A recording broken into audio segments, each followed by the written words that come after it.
I'm here with Decarlo. 3mendo. Perez. Future world champion. Just keep a lookout. Keep your eyes open and peeled. Real good. Future world champion, present day, phenomenal guy. Yeah. I've known this guy for all of maybe 3-4 months. Haven't known him long, but sometimes you just click with somebody, man. The character's there. Class act. General good guy. Connections, values, morals. It's all there on the same boat. And when you get people that have that same vibe, you got to. Absolutely. So every so often, I'd like to say it's been on a monthly basis. Yeah, just about. About a monthly basis. We kind of have these meetings and we go back and forth about where his boxing brand is headed, and where not just his boxing brand but his brand is headed. Carlos is a boxer, but he's not just a boxer. He's a brand. So he's developing his brand in different ways. So one of the ways that we're helping him develop his brand is his apparel. You got that tremendous apparel going on. Don't worry, you'll see it soon. 3M. Yep. 3mendo. Yep. You can find that listed on our website. It's capswag.com. He's currently on our site, and the percentage of the sales that comes through his product goes to him. The meeting that we're having today is going over some of that stuff, but at the same time, there's a lot to go over in every different area. Regarding promoting, regarding where you want to go with everything. So let's get into it, bro. Let's get into it. All right. So what's the deal? Let's talk. So right now, it was more or less, how you say, coming up with where are my next steps as to what is it that I can bring into it's going to be something different. It's going to actually sit there and stand out. Other than this right here, because I have a lot of people always question it, and now that they know me, they go, oh, I'm feeling that, I like it. And you're gonna start coming out with newer stuff. And of course, at the moment, it has its ways, its ups and downs here and there. So right now, it's kind of like, what is the best way to take the next step for designs, colors, schemes? What is it that I should really focus on? As far as that. So I've been thinking about your situation a lot. On the website sales of things, I'm not seeing the numbers that I'd like to see, to be honest with you. And I think that has a lot to do with promoting and putting it out there. You have the different things that you're promoting that you have to promote. That's what you have to do for your brand. But in order to drive people to nobody's going to be your best promoter of products but you. If you're not promoting your products the way it needs to be promoted, the sell-through is not going to be there. You can't rely on capswag.com via our promotions because they don't know who 3M is.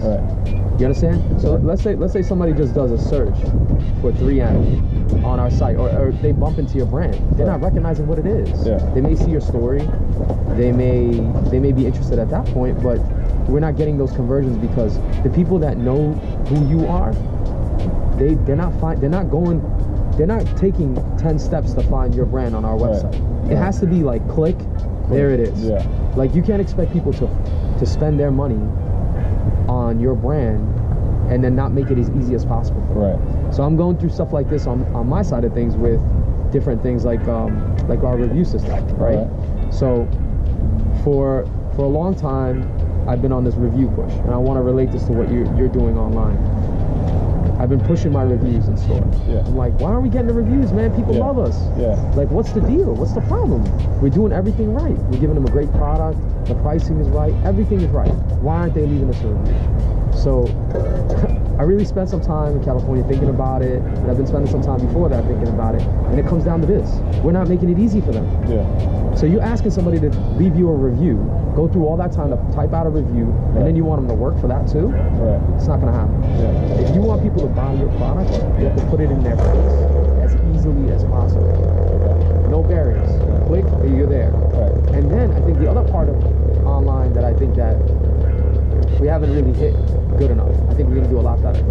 You sell probably, 1 or 2 different colorways in your product. You haven't really tested that many out, right? We can put your product on different colors. We should be doing that already. Like, for example, maroon, black, blue, red, stuff that you're not going to stock because you don't have to buy into it and stock it. And then you can go to your people like, look, if you want it in this color, just go online and order it, and they'll ship it to you directly. Whereas you don't have to stock 12 pieces of pink, 12 pieces of maroon, 12 distressed, 12 pieces, because that becomes an inventory nightmare for you. Exactly. So I think that's kind of where we should be going. Okay. The website shouldn't do what you do. The website should do a more complicated version of what you're doing. Right. So like, if they want distressed black but you don't have it, they can order it online and we'll ship it directly to them. Like your boy, I think it was somewhere we shipped. Some guy. I think he was an army personnel. Just like that. I think that's where it should be. So for you, what I would be doing if I were you is I'd be going into low quantities in different like platforms. Like for example, different items. Like for example, flight jackets. I wouldn't do 12 flight jackets. I'd do one because this is my brand. This is 3mendo's brand, right? And build on that. Put it on the brand. Right. See what kind of attention you're generating before you go about spending all this money on inventory and just stocking. Right. Test it. Right. Take the time to test it. Put your hand in the water and find out if it's warm before you decide to go crazy with inventory quantity. That's kind of where I see it. And then if we see like, man, there's a lot of attention on this and people are ordering it and we're adding it to the site, then we can do, okay, from 1 to how many different flight jacket colors do we have? Well, let's do 3mendo on every flight jacket. Right. That's what we're not doing. Okay. So the be a brand thing is a new thing for us, and I've told you that before. It's us trying to develop our relationship with our artists, with our sports ambassadors, whatever it is, in a way that we're not. It's new to us, so there's going to be a learning curve on your end and on my end. Right. So I think that going forward, the way that I'd like to do things with you, because I'm not seeing the sell-through I want, is that we have to be a little bit more complicated in the way we approach your product line. Okay. They got to go to the website for a function. The function is buy, but not just buy. Like buy different stuff that Carlos doesn't have. Right. Carlos has black and white. I don't want black and white. I want maroon and white. So I want to open up that different spectrum. And then you're with somebody. You're with whoever it is that you're with, and they're like, okay, what do you sell? And you're like, I sell all of these. Right. And they can sit there and check it out. It makes it easier for them because then now they know, okay, he just doesn't have this and that. It's a function. And we're not doing enough of that function. Okay. I think the other thing that we need to do is we need to be able to add more content to your page. I kind of feel like your content's a little lightweight in regard to what we have on there. I know that you've been pushing on your end. I see some of your videos. They look phenomenal. So I just want to kind of pull up your YouTube, and I just want to see where we can mine and add that content to your page. Because I've actually been doing a lot of talking to my trainer, to a couple people that want to come to the gym and start helping me out as to where things that they could, not just even in the gym, but we can go over, record, bring our cameras and stuff like that we can use our phones to record and actually show, wow, okay, this is what it takes for a guy like him to get to the level that he's going to. Bro, you got to document. I know. I don't know if you've heard this before. I have, and actually, you're probably only the second person to actually sit there and tell me this. No, third person between you, Kevin, Nate. You have to document. I made some mistakes early on. I don't really call them mistakes, but what I call them is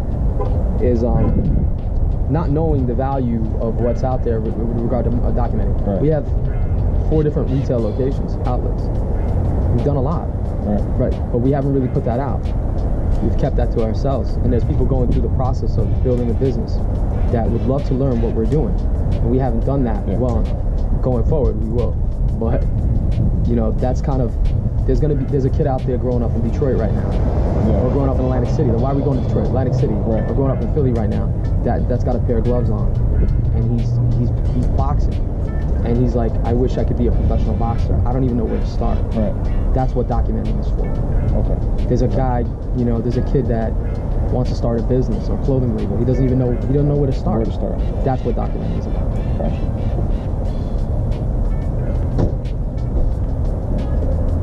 I want to get your customer card open so I can make these notes directly on the card. That way when Phil, Tom, or Jose, or anybody else accesses it, David, anybody else accesses it, they'll know exactly what we're having a conversation about. That's kind of how we need to be doing it with regard to when we sit here and talk.